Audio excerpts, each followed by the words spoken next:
मैंने इसके कान में सरगोशी की। अपने मन में हरे रामा हरे कृष्ण के 7 बार जाप करो। लक्ष्मी देवी तुम्हें दर्शन देने के लिए प्रकाशित होंगी। ज़ईफुल एतकाद हिंदू डोगरे ने आंखें बंद कर ली। मैंने ड्यूटी के अंदर देखा, वहां ऐसे रोशनी हुई जैसे किसी ने छोटी टॉर्च रोशन करके बुझा दी हो। मैं समझ गया कि पोशाली दर्शन देने के लिए तैयार थी। मैंने हिंदू डोगरे के कंधे पर हाथ रखकर आहिस्ता से कहा, मूर्ख आंखें खोल, सामने देख, लक्ष्मी देवी तुझ पर मेहरबान होकर दर्शन देने वाली है। हिंदू के जोड़े हुए हाथ कपकपा रहे थे। इसने आंखें खोल दी। मैंने मंसूबे के मुताबिक जरा ऊंची आवाज में एक श्लोक पढ़ा। इसके साथ ही टॉर्च की रोशनी हो गई। ये ऐसी रोशनी थी जैसे पोशाली ने छोटी टॉर्च रोशन करके किसी ईंट के साथ ऊपर की रख दी हो। इसके साथ हल्की रोशनी में खंडर के सामने वाली दीवार की शिकस्ता ईंटें नजर आने लगी थी। फिर घुंघरुओं के छन छन की आवाज सुनाई दी और फिर रोशनी में एक ऐसी खूबसूरत औरत नमूदार हुई जिसने सर पर सुनहरी ताज पहन रखा था। कांधे पर स्याह बाल लटक रहे थे और चेहरे पर लगी हुई मुकीश कहकशां की तरह चमक रही थी। मैं जल्दी से सजदे में गिर गया। फौजी ने हमारी तकलीद की। मैंने संस्कृत के श्लोक बुलंद आवाज में पढ़े, हे लक्ष्मी देवी, हे माता, तेरा बालक तेरे चरणों में आ गया है, अब इस पर अपने खजानों के मुंह खोल दे। मैंने हिंदू डोगरे का सर सजदे से उठा दिया। वो फटी फटी आंखों से लक्ष्मी देवी की चमकीली सूरत को तक रहा था। तब पोशाली लक्ष्मी देवी की आवाज है, मैं अपने पुजारी के बुलाने पर इस पर अपनी दौलत निछावर करने आई हूँ। बालक, तेरी तपस्या मैंने स्वीकार कर ली है। मैं तुझ पर महाराजा अशोक के खजानों का भंडार का मुंह खोल दूंगी, परंतु इसके लिए मेरी एक शर्त पूरी करनी होगी। हिंदू डोगरे की तो दहशत के मारे आवाज नहीं निकल रही थी। मैंने इसकी तरफ से कहा, लक्ष्मी देवी है माता, तो हुक्म कर, तेरा बालक तेरी शर्त पूरी करेगा।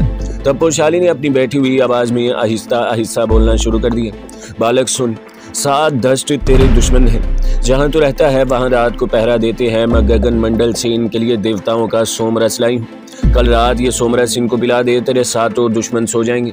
तब मैं महाराजा श्लोक के हीरे जवाहरात का भंडार लेकर तेरे पास किले में आ जाऊंगी। ये लो सोमरस। पोशाली ने आहिस्ता से हाथ उठाकर चांदी की एक सुरमेदानी हमारी तरफ लुढ़का दी। मैं जानता था कि इसमें बेहोशी का केमिकल है। मैंने जल्दी से सुरमेदानी उठा ली। है माता तेरी जय हो, तू अपने बालक को दौलत से मालामाल करने वाली है, परंतु इसे निशानी के तौर पर अपने भंडार में से कुछ अर्पण कर। पोशाली ने दूसरा हाथ हमारी तरफ बढ़ाया और आलू बुखारी जितने 2 नकली हीरे हमारी तरफ लुढ़का दिए। महाराजा अशोक के भंडार में से ये 2 जवाहरात मेरे बालक को दे दी। इसे कह दे कि इन पर अभी किसी की नजर न पड़े, अगर पड़ गई तो ये अंगारे बनकर जल जाएंगे। अब मैं जाती हूँ। दौलत का भंडार लेकर कल आधी रात के बाद किले में अपने बालक को अर्पण करने आऊंगी। जय हो विष्णु भगवान की, हरे कृष्ण हरे राम। पोशाली ने टॉर्च की रोशनी बुझा दी तो दीवार पर अंधेरा छा गया। डोगरा फौजी का सारा बदन कांप रहा था। मैंने जल्दी से इसे साल लिया और खंडर से बाहर आ गया ताकि पोशाली को वहां से निकल जाने का मौका मिल जाए। बालक, तेरी किस्मत खुल गई है। मैंने धीरे से इसे मुखातिब किया। कल आधी रात के बाद तू इस किस्म के अनमोल हीरो के इतने बड़े भंडार का मालिक होगा कि दिल्ली में एक शानदार महल बनवा सकेगा। परंतु लक्ष्मी देवी ने जिस 7 दक्षों के बारे में तुम्हें कहा है, इन्हें सोमरस पिलाकर मदहोश करना जरूरी है। इसके बाद ही लक्ष्मी देवी तेरे लिए दौलत का भंडार लेकर दर्शन देगी। हिंदू डोगरे ने कपकपाते हुए हाथों से सोमरस यानी बेहोशी के केमिकल वाली सुरमेदानी थाम ली। मैंने हीरे भी इसे थमा दिए। गुरुदेव, आपने मुझे निहाल कर दिया। जैसा लक्ष्मी माता ने कहा है वैसे ही करूंगा। इसने रोते हुए मेरे पांव पकड़ लिए। मैं अभागी हूँ, आपने मुझे निहाल कर दिया है गुरुदेव। मैंने इसे ऊपर उठाया और कहा, अब मेरी बात गौर से सुन। कल रात लक्ष्मी देवी के दर्शन देने से पहले मैं किसी जगह मौजूद होऊंगा। किले में जहां तू दिन को पहरा देता है वहां रात को पहरा देने वाले तेरे 7 साथी भी तेरे दुश्मन हैं। जब तक वो होश में रहेंगे लक्ष्मी देवी तेरी दौलत लेकर नहीं आएगी। तू उन्हें चाय में ये सोमरस मिलाकर पिला देना। इसके पीने के बाद वो थोड़ी देर के लिए सो जाएंगे। तब लक्ष्मी देवी दर्शन देकर तुझे महाराज अशोक का अनमोल खजाना अर्पण कर देगी। क्या तू इस काम के लिए तैयार है? अगर नहीं तो अभी बता दे ताकि मैं ये हीरे और सोमरस तुझसे वापस ले लूं। हिंदू डोगरे फौजी दोबारा मेरे पाँव में गिर पड़ा। मैं लक्ष्मी माता की शर्त पूरी करूंगा गुरुदेव। मैं 7 दक्षों को सोमरस पिलाकर सुला दूंगा। मैं इसे भैरव जी के मंदिर तक छोड़ने आया। रास्ते में मैंने इसे मजीद पक्का कर दिया। इसे रवाना करके मैंने कपड़े बदले और गाड़ी स्टार्ट करके मोती नगर की तरफ रवाना हो गया। दूसरे रोज मैंने सुबह सुबह पोशाली को फ़ोन किया। वो बोली, मैं तुम्हें खुद फ़ोन करने वाली थी। आज शाम तुम्हारी मेरी मुलाकात बहुत ज़रूरी है। मैं ठीक इसी जगह पर तुम्हारा इंतज़ार करूंगी जहां हम 1 रोज़ पहले मिले थे। मेरे जवाब का इंतज़ार किए बगैर इसने फ़ोन बंद कर दिया। शाम 6 बजे मैं दिल्ली रेलवे स्टेशन के रिफ्रेशमेंट रूम में पहुंच गया। पोशाली मेरे सामने थी। चाय आने तक हम इधर उधर की बातें करते रहे। फिर हमने कल का वाकया छेड़ दिया। मैंने अपना फ़र्ज़ पूरा कर दिया है। पोशाली चाय बनाते हुए बोली, अब आगे तुम्हारा काम शुरू होता है और ये काम तुम्हें इंतहाई होशियारी से करना होगा। तुम अपने साथ असलहा नहीं ले जा सकते, लेकिन तहखानों की सलाखों को उखाड़ने के लिए तुम्हारे पास कोई हथियार होना जरूरी है। तुमने इस बारे में क्या सोचा है? मैं भी कल से इस पर गौर कर रहा था। चुनाचा मैंने कहा, किले में गोली भी नहीं चलाई जा सकती। वहाँ ऊपर वाली मंजिल में पूरे ब्रिगेड ने छावनी डाल रखी है। मेरे पास कोई ऐसा रिवॉल्वर या पिस्तौल नहीं है कि इस पर साइलेंसर लगा हो। मुझे अपने बाजुओं पर ही भरोसा करना होगा, लेकिन तुम्हें अपने साथ कोई ऐसा हथियार जरूर ले जाना होगा जिसकी मदद से तुम तहखाने के रोशनदान की सलाखें उखाड़ सको। खुशहाली ने मशवरा दिया। ये इंतजाम मैंने पहले ही कर रखा था। ये लोहे का तकरीबन 2 फीट लंबा टुकड़ा था जिससे लकड़ी की पेटियों की पत्रियां उखाड़ी जाती है। ये आंकड़ा मुझे अपने गैराज में पड़ा मिल गया है। मैंने इसके बारे में खुशहाली को बताया तो कहने लगी, हमें अभी तक तो यही उम्मीद है कि डोगरा फौजी वैसे ही करेगा जैसे मैंने इसे कहा है, लेकिन तुम्हें किसी भी गड़बड़ के लिए तैयार रहना होगा। मैंने चाय की खाली प्याली मेज पर रखते हुए सिगार सुलगा लिया। मैं हर किस्म के हालात का मुकाबला करने के लिए तैयार होकर जाऊंगा। डोगरे का क्या करोगे, वो तो होश में होगा, खुशहाली ने पूछा। इसकी जिंदगी का चिराग तो सबसे पहले गुल करना होगा। न जाने क्यों मुझे ये हिंदू फौजी बिल्कुल अनाड़ी लगता है। कहीं अपने साथियों को चाय में बेहोशी का केमिकल पिलाते वक्त घबरा कर भांडा न फोड़ दे। हमारी किस्मत है, हमने दाव लगा दिया है। अब पाओ 12 या 3 काने, इसके सिवा चारा भी क्या है। वैसे मैं इस पर नजर रखूंगा, मैंने खुशहाली को इत्मीनान दिलाकर कहा। इस केमिकल की बेहोशी का वक्त कितना है? जब इसने मुझे बताया कि इसका एक कतरा अगर 7 आदमियों को पिला दिया जाए तो वो कम से कम 4 घंटे तक बेहोश रहेंगे। सुरमेदानी में कम से कम निसफ ग्राम केमिकल मौजूद है, जिसका मतलब है कि वो अगले रोज रात गए तक होश में नहीं आएंगे। तुमने रोशनदान का करीब से जायजा लिया है क्या?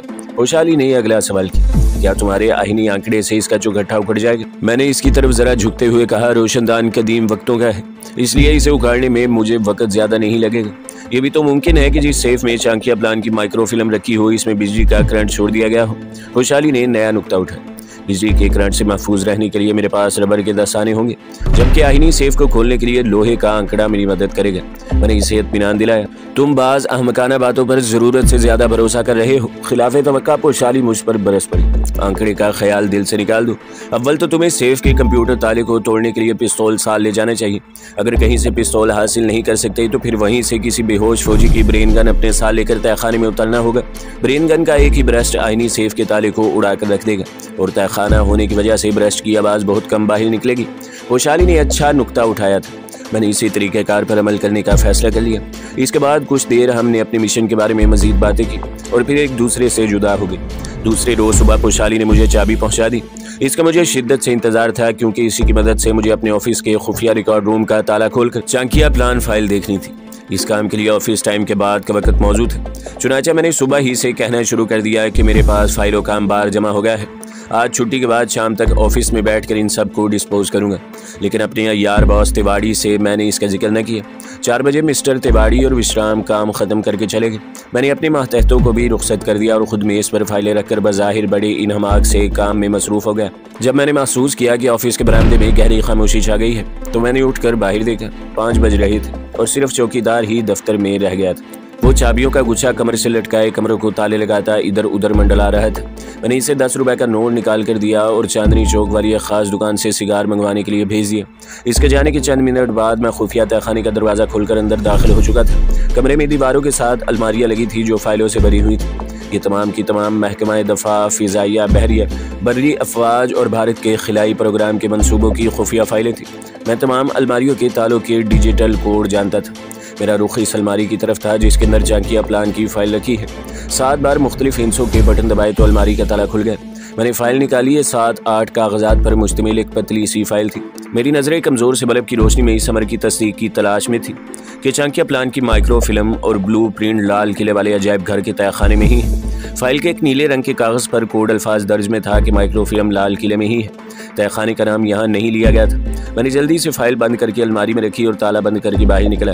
मैंने इधर उधर देखा और यूं सीटी बजाता रुमाल से मुंह साफ करता हुआ सीढ़ियाँ चढ़ने लगा जैसे मैं बाथरूम से मुंह हाथ धोकर आया हूँ। 3:30 बजे सुजाता मेरे दफ्तर में आ गई। मुझे इस वक्त वो जहर लगी कमबख्त फ़ोन किए बगैर चली आई थी। मैं इससे खंदा पेशानी से मिला और अचानक यूँ आने की वजह पूछी। मैं तुम्हें बताना भूल गई थी, कल अखबार में जिस औरत की खुदकुशी की तस्वीर छपी थी, मुझे यकीन है कि वो औरत ओशा ही थी जिसने तुमसे मिलने की ख्वाहिश की थी। तुमने अखबार में इसकी तस्वीर ज़रूर देखी होगी, सुजाता ने जवाब दिया। अखबारों में रोज़ किसी न किसी की खुदकुशी की खबर छपती ही रहती है। मैंने बेनियाजी से कहा, मेरे पास इतना वक्त ही कहाँ होता है सुजाता डियर। और सुनाओ, क्या तुम सिर्फ यही इतला करने मेरे पास आई हो? हम कमरे में अकेले थे। सुजाता ने बड़ी मोहब्बत से अपना सर मेरे कंधे पर रख दिया। किशन डियर, सच जानो मैं तो तुमसे मिलने के बहाने ढूंढती रहती हूँ। मैंने दिल ही दिल में कहा कि किसी दिन मुझे ले ना डूबी। लेकिन मुंह से आवाज़ कुछ और निकली थी। मेरा भी यही हाल है सुजाता। मैंने अपने होंठ इसके हाथ से मस किए और फिर चंद महीनों की बात है, तरक्की होते ही हम एक दूसरे से ब्याह के बंधन में बंध जाएंगे। सुजाता ने नाराज़ होकर मुंह दूसरी तरफ कर लिया। मुझे तुम्हारी तरक्की नहीं चाहिए, मुझे सिर्फ किशन चाहिए और बस। मैंने इसे समझाया कि ब्याह शादी कोई बच्चों का खेल नहीं होता, इसमें बहुत सी बातें पहले से सोचनी पड़ती हैं। शादी के बाद बच्चों की परवरिश और देखभाल के लिए पैसों की ज़रूरत होती है। चलो उठो, हम अशोका में फ़िल्म देखने जाएंगे। मैं घर में कह कर आई हूँ कि किशन के साथ मैटी शो देखने जा रही हूँ। उस रोज़ सुजाता के साथ फिल्म पर या किसी भी जगह जाने का सवाल ही पैदा नहीं होता था। यह तो मेरे मंसूबे पर अमल की रात थी और अभी मुझे बाजार से नायलॉन की बारीक रस्सी और चेहरे पर लकीरें डालने के लिए स्याह पेंट भी खरीदना था। मैंने सुजाता से पहले तो बेपनाह अमली मोहब्बत का मुजाहिरा किया और फिर इसे इस बात पर राज़ी कर लिया कि हम कल मैटनी शो देखने जाएंगे। वो राज़ी हो गई। 4 बजे मैं इसे साल लेकर ऑफिस से बाहर निकला, इसे इसकी कोठी पर छोड़ा और ख़ुद बंगले पर जाने के बजाय अंदरूनी शहर रवाना हो गया, जहाँ से मुझे अपने काम की अशिया खरीदनी थी। घर आकर मैंने तैयारी की और टैक्सी लेकर लाल किले पहुँच गया। आज गाड़ी मैं साथ नहीं लाया था। सूरज गुरूब हो चुका था और किले की बुर्जियों पर शुफक की लाल सुर्खी चमक रही थी। मैंने टिकट लिया और किले में दाखिल होकर मोती मस्जिद की तरफ आ गया। इस दौरान मैंने दरख्तों के पास फौजी कैंप को देखा। मुझे अपना मतलूबा डोगरा फौजी तो दिखाई न दिया, मगर दूसरे फौजी खेमे के बाहर बैठे चाय पी जरूर नजर आए। 2 फौजी तहखाने के एक छोटे दरवाजे के बाहर पहरे पर खड़े थे और एक फौजी म्यूजियम की दीवार के पहलू में रोशनदान के सामने ब्रेन गन लिए टहल रहा था। इसी रोशनदान से मुझे तहखाने में दाखिल होना था। 7 बजे शाम लोगों ने किले से बाहर जाना शुरू कर दिया। किले के गार्ड लोगों को दरवाजे की तरफ चलने का इशारा कर रहे थे। लाल किला काफी बड़ा है, वहाँ मैं किसी जगह भी छुप सकता था। चुनाचा मैं एक तरफ अंधेरे में शाही हमाम में छुप कर बैठ गया। मेरी कलाई पर घड़ी की सुइयां चमक रही थी। कुछ देर तक बाहर से आदमियों की आवाज़ें सुनाई देती नहीं, फिर सन्नाटा छा गया। मैंने 2 फुट लंबा आंकड़ा निकालकर अपने पास ही संगे मरमर की फर्श पर रख लिया था। ये इंतज़ार बड़ा सब्र तलब था, मगर मुझे इस किस्म की आसाब शिकन इंतज़ार की मशक थी। मैं सिगरेट अपने साथ नहीं लाया था, क्योंकि सिगरेट पीने से खांसी आ सकती थी। तहखाने के बाहर वाली फौज पकड़ पर शाम तक खामोशी और आल क्लियर की जो फिजा तारी थी, इससे यही अंदाज़ा होता था कि हिंदू डोगरा ने अभी तक मेरे बारे में नहीं बताया था। अगर वो अपने कैंप कमांडर या किसी दूसरे फौजी को बता देता, अब तक मिलिट्री पुलिस किले में मेरी तलाशी शुरू कर चुकी होती। लेकिन इस बात का इम्कान भी था कि मुखबरी की सूरत में मिलिट्री पुलिस रात 12 बजे मौका वारदात पर मेरे आने का इंतजार करती और मुझे रंगे हाथों गिरफ्तार कर लिया जाता। इस जहनी तनाव की हालत में अंधेरे शाही हमाम के ठंडे और खाली कमरे के कोने में बैठा तरह तरह के वसवसों में घिरा हुआ था। किसी वक्त ख्याल आता कि मैंने और पोशाली ने एक हिंदू फौजी पर भरोसा करके हमाकत का सबूत दिया है। किसी लम्हे ख्याल आता कि नहीं, हिंदू फौजी के जहन पर लक्ष्मी देवी का असर बिल्कुल मुहित है। वो अपनी आंखों से लक्ष्मी देवी के दर्शन कर चुका है और अब जबकि लक्ष्मी देवी ने इसे 2 हीरे भी अता कर दिए हैं, तो वो अपने अहद और अकीदे पर कायम रहेगा और इधर उधर नहीं होगा। बहरहाल कुछ भी हो, हमने अनाड़ीपन का सबूत जरूर दिया था। रात के 9 बजे मैंने जेब से स्प्रे गन निकाली और अपने चेहरे को कैमोफ्लाज करने के लिए आड़ी तिरछी लकीरें बनाकर स्प्रे गन वहीं फेंक दी। बारीक दस्तानों की वजह से स्प्रे गन पर मेरी उंगलियों के निशान पड़ने का सवाल ही पैदा नहीं होता। जब मेरी कलाई की घड़ी ने रात के 11 बजाए तो मैं शाही हमाम से बाहर निकल आया। किले के सारे तख्तों पर गहरी खामोशी छाई थी। थोड़े थोड़े फासले पर खंभों पर ट्यूबलाइट्स रोशन थी, मगर दरख्त के नीचे अंधेरा था। वहाँ से तहखाने वाली फौजी पलट का खैमा ज्यादा दूर नहीं था। मैंने एक बाड़ की ओर से सर निकालकर माहौल का जायजा लिया। इस वक्त इधर कोई चौकीदार नजर नहीं आ रहा था, सारा इलाका सुनसान था। मैंने झुककर इस दरख्त की तरफ बढ़ना शुरू कर दिया, जिसके ऊपर बैठकर मुझे हिंदू फौजी की कार्रवाई का मुशाहिदा करना था। दरख्त के करीब पहुंचकर मुझे फौजियों की आवाज़ें सुनाई देने लगी। इस वक्त खेमे के बाहर एक फौजी तो ब्रेन गन लिए पहरे पर खड़ा था, बाकी 3 फौजी लकड़ों के खोखों पर बैठे एक दूसरे से हंसी मजाक कर रहे थे। जरा देर बाद इनमें से एक अंगड़ाई लेकर उठा और खेमे के अंदर चला गया। तहखाने के दरवाजे पर 2 सिपाही मुतय्यन थे। पहलू वाली दीवार के रोशनदान के आगे भी एक सिपाही ब्रेन गन लिए टहल रहा था। मेरा इरादा दरख्त पर चढ़ने का था, लेकिन पत्तों की खड़खड़ से हिंदू फौजियों की तवज्जो दरख्त की तरफ से मबजूल हो सकती थी, इसलिए मैंने इसी जगह छुपे रहने का फैसला कर लिया और गार्डिनिया की बाड़ के पीछे से सिमट कर शाखों से फौजियों की निगरानी करने लगा। मुझे अपना हिंदू डोगरा फौजी कहीं नजर नहीं आ रहा था। इसे लक्ष्मी देवी की हिदायत के मुताबिक ठीक आधी रात को सोमरस वाली चाय की चानक लेकर आना था और अभी 12 बजने में पौन घंटा था। खुदा खुदा करके रात के 12 बजे तो मेरी बेचैन नजरें मुलगजे अंधेरे में खेमे के बाहर लगी 2 हिंदू फौजियों पर जम गई। एक सिपाही पहरे पर था जो फौजी खेमे के अंदर गया था, अभी तक बाहर नहीं आया था। अब खोखों पर बैठी हुई फौज भी उठकर इधर उधर टहलने लगी। इनके कांधे से ब्रेन गन्ने लटक रही थी। मेरी बेचैन नजरें हिंदू फौजी डोगरे की आमद की मुंतजिर थी, मगर वो कमबख्त अभी तक दिखाई नहीं दे रहा था। मगर वो मुझे खेमे के पीछे से आता दिखाई दिया। मेरा दिल जोर से धड़का। इसके हाथ में चाय की चानक थी। इस चाय में इसने यकीनन सोमरस मिलाया होगा। अब चंद लम्हों में फैसला होने ही वाला था हो सकता था कि चंद सेकंड्स बाद में डोगरा फौजी को हलाक करने के बाद रोशनदान का आहिनी जंगला उखाड़ रहा होता, और ये भी हो सकता था कि चंद सेकंड बाद वहाँ गोलियां चलने लगती और मैं अंधेरे में अंधाधुंध किले की फसील की तरफ भागता दिखाई देता। हिंदू डोगरा फौजी के हाथ में चाइनिक देखकर एक फौजी ने इसकी तरफ मुतवज्जा होकर मजाक किया, अरे पांडे, तू ये चाय कहाँ से ले आया पगले? इस हिंदू फौजी डोगरे का नाम अभी तक मुझे मालूम नहीं हुआ था, बस ये पता था कि इसकी ज़ात पांडे है। इसकी हरकत से मुझे अंदाज़ा हुआ कि वो कुछ घबराया हुआ है।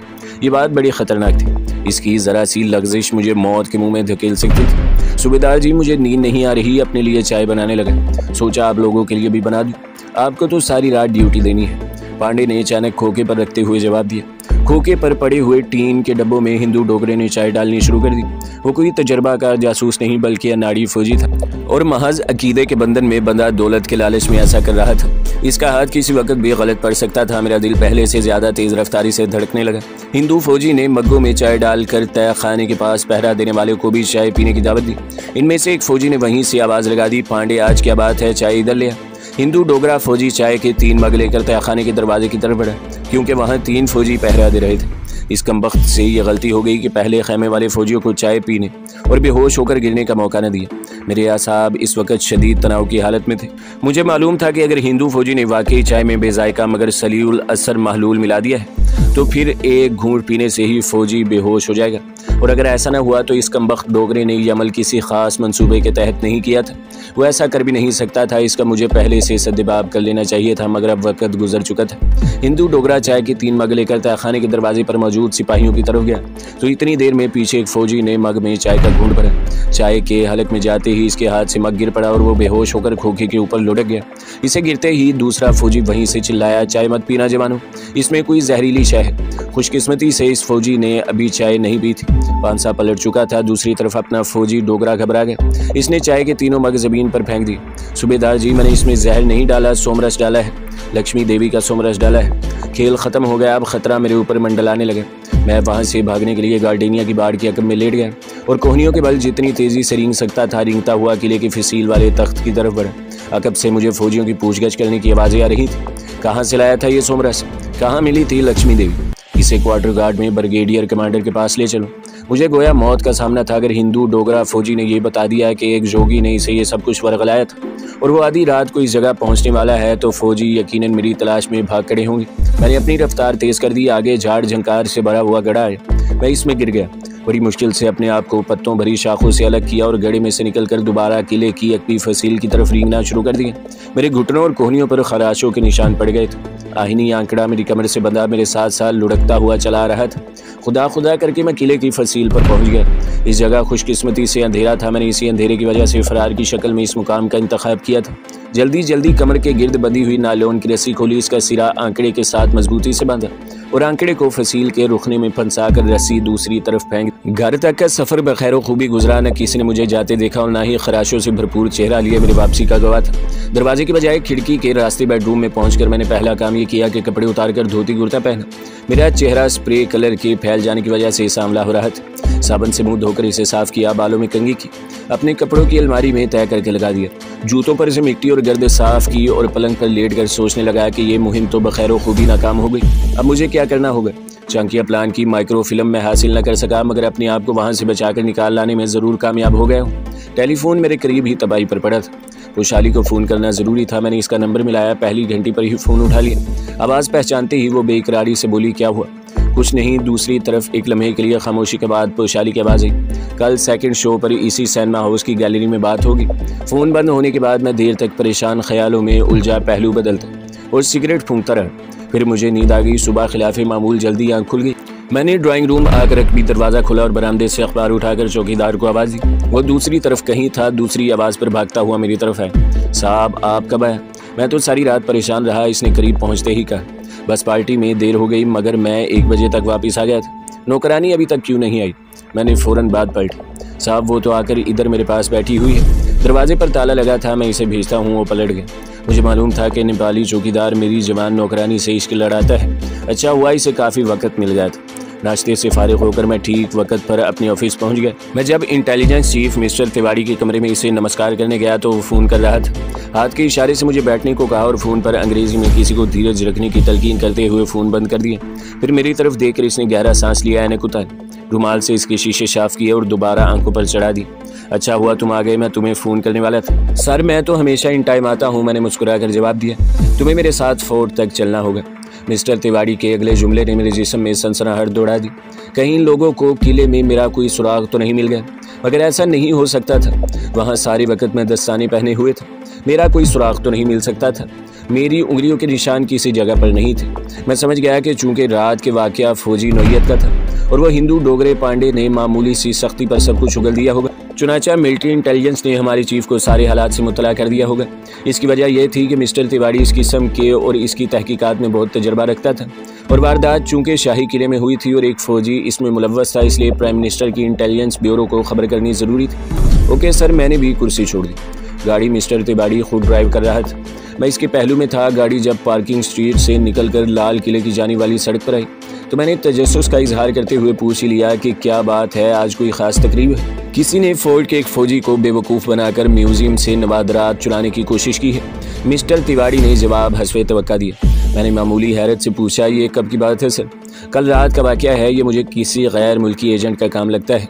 इसने फोर्ट म्यूज़ियम के नीचे तहखाने का नाम नहीं लिया था। सर, गैर मुल्की एजेंट को म्यूज़ियम की तस्वीरें चुराने की क्या ज़रूरत हो सकती है? तिवारी ने एक पल के लिए मेरी तरफ देखा। तो फिर तुम्हारे ख्याल में वो वहाँ क्यों आया था? इसने हवालदार पांडे को 2 सोमरस दिए और इसके नाम पर बेहोशी की दवाई क्यों दी थी? मैंने अपने चेहरे में ज़रा सी भी तब्दीली न होने दी। तिवारी शायद मेरे चेहरे को ही पढ़ना चाहता था। मैंने अनजान बनते हुए कहा, सर असल किस्सा क्या है? मिस्टर तिवारी ने ज़रा सा तवक्कुफ़ करके वो सारी कहानी बयान कर दी जो इसे मिलिट्री इंटेलिजेंस चीफ ने बताई थी। सर, मुझे तो ये सिर्फ डाके की वारदात का प्लान लगता है। मेरा एक एक लफ्ज़ है तो इस्तब्जात से भरपूर था। यह नवादरात चोरों की कारस्तानी है। वही लोग जोगी साधुओं का भेस बदलने में महारत रखते हैं। ये लोग पेशावर चोर हैं और पकड़ पर गार्ड को बेहोश करके नवादरात चुराना चाहते हैं। ये वहाँ चलकर मालूम होगा, तिवारी ने आहिस्ता से कहा। वहाँ के मिलिट्री इंटेलिजेंस के कर्नल भल्ला ने हमारा खैर मकदम किया और अपनी अर्दली से कहा, हवालदार को बुलाओ। फिर मिस्टर तिवारी की तरफ मुतवज्जा हुआ। हवालदार पांडे को मैंने बुलाया है। इस पुरस्कार जोगी ने पांडे को एक सूरेदानी में बेहोशी का केमिकल देकर भेजा था। एक लम्हे को मेरा हलक खुश्क हो गया, कहीं वो मुझे पहचान न ले, मगर मैं तो जोगी वाले भेस में था। सर पर कपड़ा बंधा हुआ था, मुंह पर राख मली हुई थी। मैंने खुद को तसल्ली दी, लेकिन इसके बावजूद मेरा दिल धड़कने लगा। इतने में अर्दली हवालदार पांडे को लेकर आ गया। 2 गार्ड इसके साथ थे। इसने आते ही कर्नल को सैल्यूट मारा और हाथ जोड़कर खड़ा हो गया। इसने मेरी तरफ देखा भी नहीं था। वो गिड़गिड़ा कर अपने कर्नल से इल्तिजा करने लगा, सर मेरा कोई कसूर नहीं। कर्नल ने इसे डांट कर एक तरफ बिठा दिया। तिवारी ने इससे सवाल किया, अगर वो तुम्हारे पास आ जाए तो तुम इसे पहचान लोगे हवालदार? अब हिंदू डोगरे ने आंखें उठाकर हमारी तरफ देखा। इसकी आंखें चार हुई, लेकिन वो मुझे पहचान नहीं सका। सर, मैं इसे फौरन पहचान लूँगा। सर, वो जोगी बड़ा चालाक था। इसने मुझे दौलत का लालच देकर सोमरस दिया था। सर, मैं बेगुनाह हूँ सर, मेरे छोटे छोटे बच्चे हैं सर। इसके साथ ही वो फूट फूट कर रोने लगा। तो दोस्तों, कैसा लगा आपको कमांडो सीरीज़ का 6वां हिस्सा कातिल सिगार? इसके बाद क्या हुआ, ये जानने के लिए कमांडो सीरीज़ का 7वां हिस्सा हैंड्स अप सुनिए। और बहुत सी हैंड्स अप की एक साथ सुनने के लिए हमारे चैनल को सब्सक्राइब ज़रूर करें, वीडियो को लाइक करें और बेल के आइकन पर भी क्लिक कर दें, ताकि हर जो आने वाली वीडियोज़ हैं वो आपको सबसे पहले मिलती रहें।